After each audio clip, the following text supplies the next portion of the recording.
Hello, welcome to everyone in this video. In this video, we want to discuss the solution of the question paper which asked in 2022 on CC9 for the semester 4, that is on analog electronics physics honors, Calcutta University. You can see the question paper here, that is question number 1, this is question number 2, question number 3, 4, 5, then 6 and 7. This is total question paper you can see, and I request all of you to solve these questions for yourself. After that, continue the video was the solution. Okay, so this is question number 1, 2, 3, 4, 5, 6 and 7. So let's start the solution. First one says state and explain Thevenin's theorem. Thevenin's theorem says that any network, for any network, two terminal network, within this network there can be combination of resistance, resistance, EMF, that is the battery, all are will be connecting in this. There are two port. There is two port. Then you need to find out the voltage across these two port and the equivalent resistance at these two port is called Thevenin voltage and Thevenin resistance. Then this total circuit can be replaced by two voltage and this resistance. Okay, this is called Thevenin voltage. These are written here. Any two terminal linear network having number of voltage and current source, resistance can be replaced by a simply equivalent circuit consisting of a single voltage source in series with a resistance, where the value of voltage is equal to the open circuit voltage. This is open circuit, that is RL is open across the two terminal network, and the resistance is equivalent to resistance measured between the terminal. All the energy source replaced by their internal resistance. So this is the Thevenin theorem. Next is, can the barrier potential measured by voltmeter? The barrier potential cannot be measured voltmeter because this potential barrier voltage is very low, and there is no free carrier which transmitted through this resistance, high resistance voltmeter, such that it can detect this voltage. So you cannot find the potential at this voltmeter using voltmeter. The barrier potential cannot measure using voltmeter. Next question, why is the emitter current always greater than the collector current in normal VGT? In normal VGT, emitter junction is forward junction, this is back reverse junction. That's why the current which are mostly from emitter is combined with this region is followed two parts. So this is the higher, you can see this is written here as the emitter based junction in the forward bias and collector based junction reverse bias. In the active region of BJT, bipolar junction transistor, the majority charge carrier electron emitted get repelled from the negative terminal and move towards the base. So this comes towards the base, and some of the electron combine with the majority carrier holes present in the base, and most of the electron reach the collector, crossing the collector base junction. This implies emitter current always greater than the collector current. So this current is two components, so this must be greater than the collector current. Next, mention the utility of emitter bypass capacitor and coupling capacitor from collector itself biased configuration of a BJT. In biased configuration of a bipolar junction transistor, this is emitter, you can write here, this is emitter, this is collector, this is base. So in this is emitter bypass and this is collector coupling capacitor. This bypass capacitor bypass the AC signal such that the DC signal purely without repel. The DC signal biased DC signal, actually the biasing effect cannot be hampered due to this capacitor, such that the AC signal can amplify it, right? So this bypass capacitor bypass the AC signal such that the DC signal produced purely without repel, that is the DC signal which used for this is DC signal which used for the biasing, right? Same thing written here, The utility of coupling capacitor used to decouple the AC and DC signal and not disturb the Q point, the cohesive point of the circuit. Actually, Q point defined as the DC balanced or the DC uh, operating point, that is the uh, actually this DC source you by the balancing point confined by the DC power supply, and this cannot comply, this cannot change. So this is depend on the DC source and the AC signal which inputted and whose output gives the here. Okay, so AC signal for amplification and DC signal for biasing. Next question, what are the advantages of negative feedback of voltage amplifier? For voltage negative effect of voltage amplifier, negative advantage of negative feedback in voltage amplifier is that is reduce gain, stabilized, reduce distortion, bandwidth of amplification can increase, frequency distortion reduce, phase distortion reduce, and like that. Next question, draw the circuit diagram of a bridge rectifier. This is the circuit diagram of bridge rectifier of 4 diode here. For half cycle this is passes through like that, and negative half cycle is passes through this one, so like that. Next, what is the slew rate of op-amp? This is the maximum rate change of output voltage with time. Okay, this is the input voltage and the output will be like that. This slope, this V0 by Vt, is known as the slew rate. For ideal, S tends to infinity and practically is high. It's like that. Next, state the and explain Norton theorem. You just show the Thevenin theorem, which is represented by voltage source and resistance, and in case of Norton theorem, this is represented by current source and resistance. The resistance will be the same, but current is like that, the current passing through this when this is shorted. Okay, this is written here, any two terminal linear network with current source, voltage source and resistance can be replaced by an equivalent circuit consisting of a current source in parallel. This is the current source in parallel with the resistance, and current is the short circuit current. Current is the short circuit current between these two terminal of the network, and the resistance, equivalent resistance measured between this terminal of the network with all the energy sources are replaced by their internal resistance. This is the Norton theorem. Next question, solve the circuit shown below. Current in the branch AB, you need to find out current using Norton theorem. Just to do that, for Norton theorem you need to Norton resistance and Norton current. Norton resistance is the open at this point, this will be open. So you can see these two are parallel and this is series. So this parallel combination and series parallel is product and sum. So this gives you 4 by 4 1. So the Norton resistance is 2.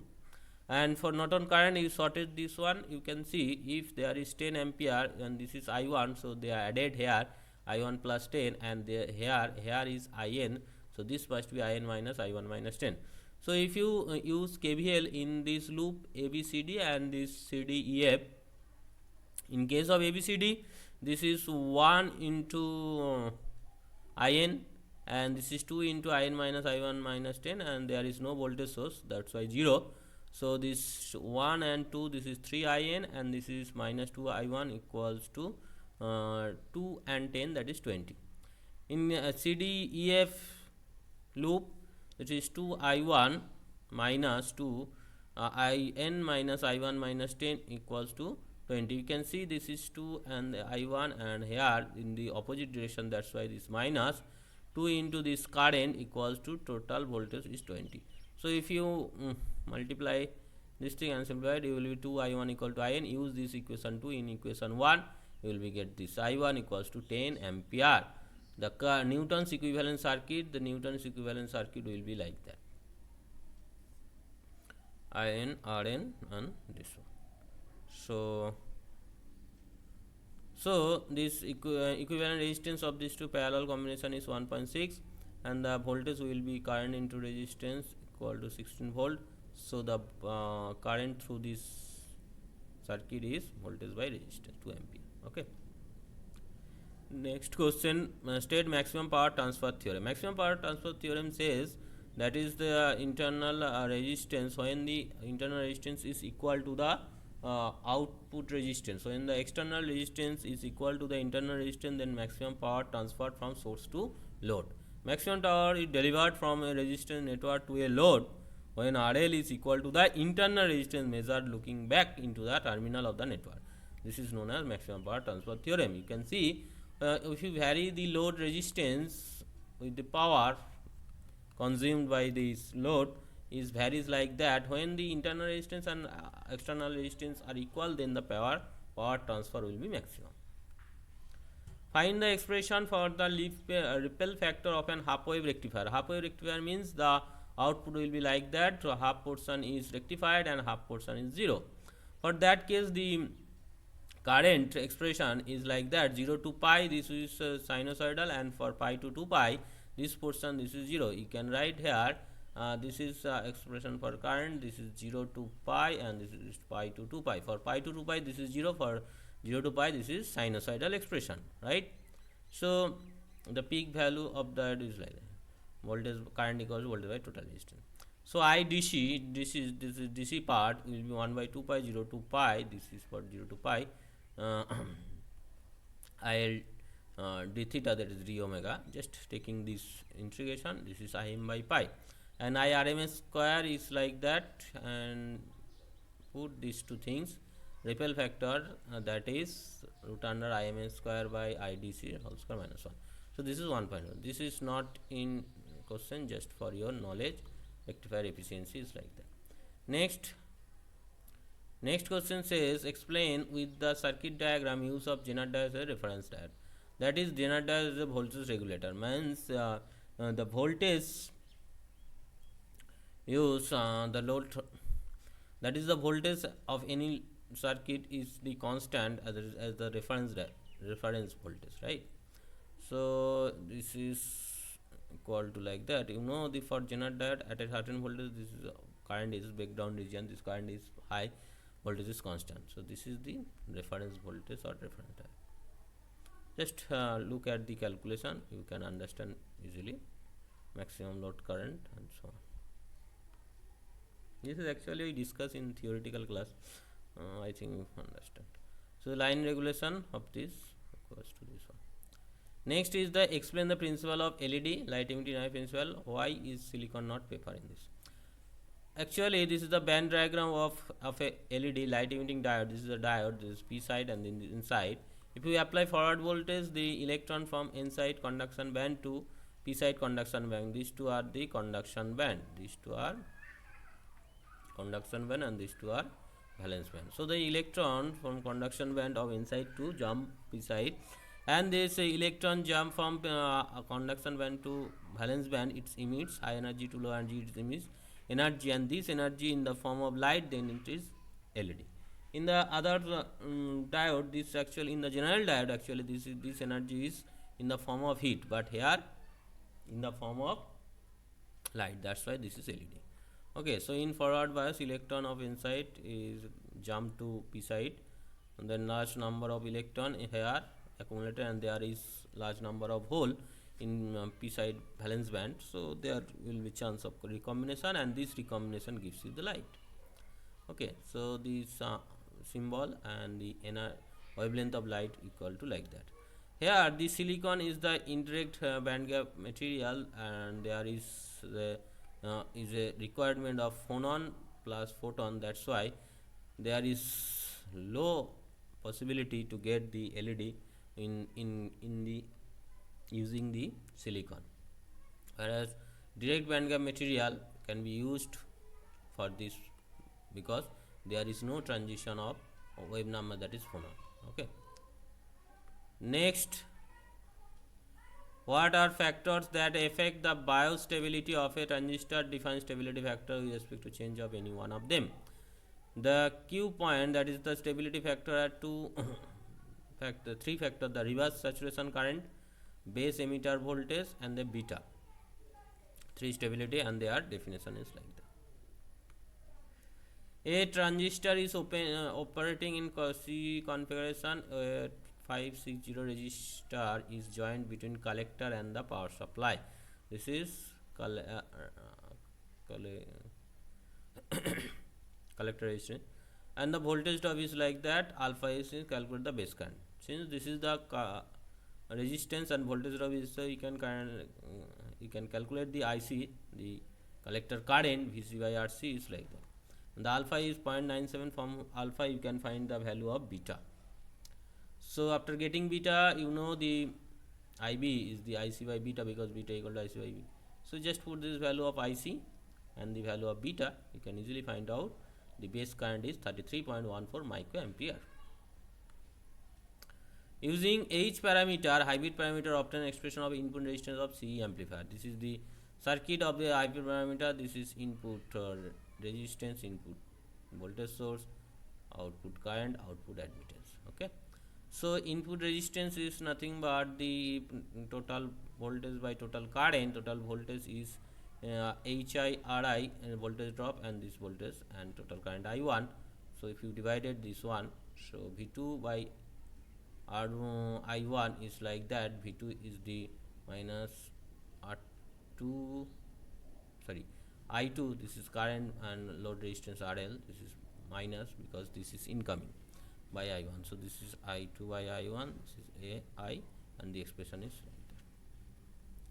Next, what is load line, and define the Q point with respect to load line. Actually, load line is the line here written here, the DC equivalent circuit defined as the reducing the rectifying component to 0, that is capacitor by open and inductor by short. It is the determined operating point. This is actual load line. You can see this from this equation. The CE is nothing but VCC minus ICRC. VCC minus ICRC. If you rearrange in them, this is gives you the equation of straight line intersect point. So this will be the like that. This is the load line. And the intersection of load line and the output, these are the output characteristics. These are the output characteristics. Output characteristics.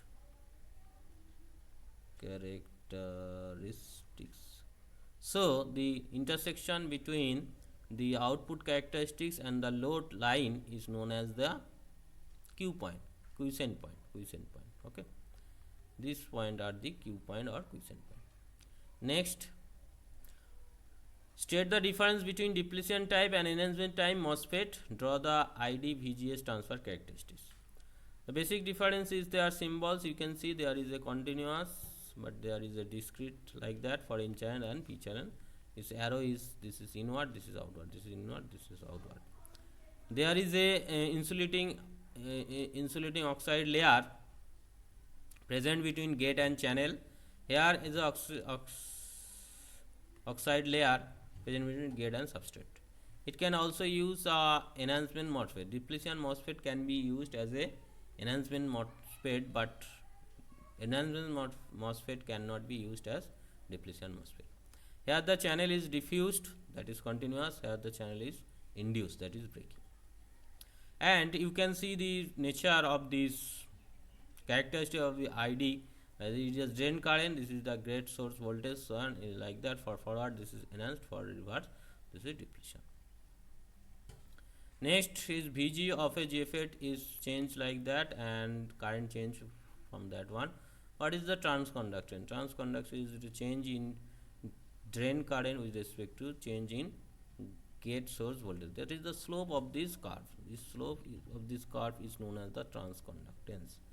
This slope is transconductance. Okay, so the transconductance can be find out by this relation. Just change is 1.3 minus 1, and this is minus 3 minus 3.1. will be obtain this ohm inverse, that is mho. Next is, what are the different way of sampling of the output signal in the feedback amplifier? Name the 4 feedback amplifier. Actually this is an amplifier, and the output get back to the input by a feedback amplifier. There are 4 possibilities. This is voltage series feedback, that is the taking the voltage in the series form into the input. Voltage shunt, that is this give voltage in the parallel form, and current that is taken as a current in the series form, current in the parallel form. So these are the four possibility to take the feedback amplifier. Now calculate the voltage gain of an inverting. Calculate the voltage gain of inverting op amp. Inverting op amp means when you terminated, this is terminal number 2, this is terminal 3, this is terminal number 6, is like that. This is the circuit. So you can see the current is nothing but Vi minus this is point Va by Ri, and which is nothing but Va minus Vo by Rf. Actually virtual point, this point is 0, so if you put this value 0, Va, you will be obtain this expression, and finally the output by input expression minus Rf by Rf, there is the closed loop voltage gain. Okay, by virtual ground these 2 points are same voltage, as this is 0, so this will be also 0. Next, what do we mean by CMRR, common mode rejection ratio? Deduce the expression for this op amp. You can see this two voltage of these two terminal, number 2 and number 3 is V1 and V2. This is output. Their common signal will be the average, that is V1 by V2 by 2, and the output signal is can be written as the gain of V1 and gain of V2, like that. A1 is the gain when V2 is 0, and A2 is the gain when V1 0, that is grounded. So V1 plus V2 is 2 Vc, that is here, and the difference is this one. So rearranging them, you will be get the expression of V1 and V2 with respect to Vc and Vd. C is the common mode and D is the difference. So output can be written as V1 and V2 is replaced by Vc and Vd, and rearranging them you will be obtain this one. Okay, that is Vc equal to A1 plus A2, and AC is like that, AD is like that. Right. So this common mode signal, their addition and the difference, their ratio, that is the difference by common in dB, is known as the CMRR, common mode rejection ratio. That is how the difference and the average value are related. Determine output voltage of the following circuit. Okay, this is a circuit given, you need to find out the output voltage. So for that you can use the KCL, Kirchhoff current law. That is, if you consider there is a current flow here I1 and this is I2, their sum must be added here, because no current flow through the op amp. So this I1 plus I2 is I1 plus I2 is I. I1 can we find out the voltage difference, that is 0.2, and their voltage is 0 because this is grounded, these 2 points are same voltage. So 0.2 minus 0 divided by 1 kilo ohm, and here 0.5 minus 0 by 1, and there is 0 minus V0 by 10, all are kilo ohms, so there is no need to multiply it into the 3. So this is 0.2, 0.5 and minus V0 by 10, so multiply, you will get V0 equal to minus 7 volt. So this is the voltage at the output. Next question says find out the output voltage of the following circuit. Okay, for actually these are the circuit as a inverting comparator. Okay, for that, when this input voltage, this is the reference voltage, this is input voltage, when this input voltage is greater than the reference voltage, then the output is negative 1, and for less than positive 1. So here for first case the input voltage is less than, for less than it must be positive, that is positive 12 volt, and for greater than, in next case this is greater than, this will be negative, so this is negative 12 minus 10 volt. Clear? Next question, draw the circuit diagram of a series regulated power supply. The circuit diagram of a series regulated power supply with transistor taking reference voltage from reverse bias generator. Reverse bias generator, this is reverse bias generator, the reference voltage, and these two transistor used for the regulated power supply. Okay, just you need to draw this circuit. Okay, generator provides the reference voltage, transistor acts as variant resistance whose resistance varies operating condition. Okay. Next says draw the circuit diagram of a Wien bridge oscillator. This is the circuit diagram of a Wien bridge oscillator. You can see these two terminal is replaced like that. This is resistance capacitor combination. Prove the gain of the amplifier used in Wien bridge oscillator must be greater than 3. At the balanced condition, this R1 by R2 equals to the combination of this resistance or impedance and this one. For these two, this is the addition for these two parallel combination. This is rearranging them, you will be obtain this one. If you equating real and imaginary part, this is 2 and this will be 0, so this one. So from there you will be obtain the frequency of oscillation, and at the balance condition must be equal, that is V1 and V2. You can say that's the point. This is the V2, sorry, okay, V1 equals to V2, that is R2 by R1 plus R2. Vi is 1 actually. So this is putting this value, this is 1 by 3 for oscillating Vi not equal to 0. Okay. So from calculation you will be get A equals to 1 by beta, which must be greater than 2. Next is draw the circuit diagram of a monostable multivibrator and explain with this operation. This is the circuit diagram of monostable multivibrator. This is transistor 1, this is transistor 1, 2. The collector of this terminal into base and their collector into base. This is the monostable. Here they retain the operation here, that is the in the absence of the any triggering, the transistor Qn is cut off and this is saturation. At first this is cut off and this is saturation. But when this is pulsed given, the Q1 start conducting and the point A is rise and this becomes rapidly and reduce collector current Q1 increase, and Q1 becomes saturated and Q2 become cut off. When it's saturated, so these are altered.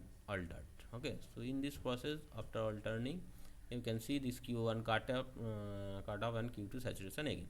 So this is the time taken. So for monostable multivibrator are exist in use in the pulse circuit like that. So these are the solution of this paper.